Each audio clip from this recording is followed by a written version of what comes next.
Today, the Sioux Falls City Council got an update on COVID-19 in the community from Sanford and Avera health leaders, in addition to the city's public health director. They shared a lot of information with the council tonight. KELOLAND's Dan Santella summarizes their messages on the Nightbeat. Good evening, Dan. Good evening, Don. Dr. Charles CHIMA, public health director with the city of Sioux Falls, was joined by Dr. Mike Wilde with Sanford Health and Dr. Mike ELLIOT of Avera Health.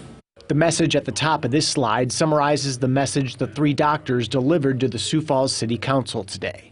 We can beat COVID-19 through vaccination, but we need to do more. Yes, there are breakthrough cases. The vaccine is not perfect, but it is really, really good at preventing severe disease.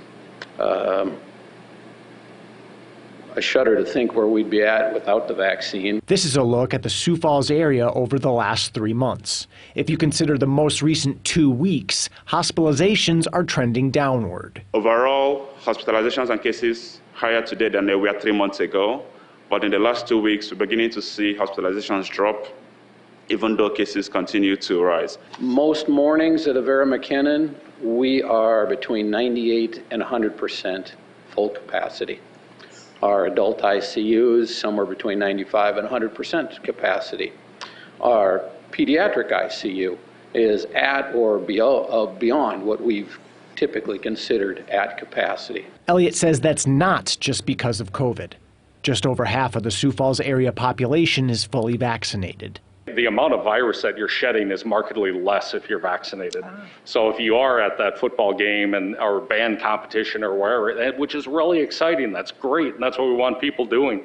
Know that if you're vaccinated, your likelihood of transmission is much lower than anyone who is not vaccinated. I don't think we're so worried or so afraid about just exposures. What we're worried about is severe outcomes from the disease. These three experts stressed a common theme. I just have to reemphasize how important it is that we all get vaccinated. We know that COVID is going to be here, but we also know it can be at a much lower level. And so really want to encourage the safety, the effectiveness of the vaccine. So I think the message there is really to point out that the way we get out of this pandemic is through vaccination. And make sure and join us for KELOLAND this morning tomorrow for additional thoughts from the doctors. Thank you, Dan.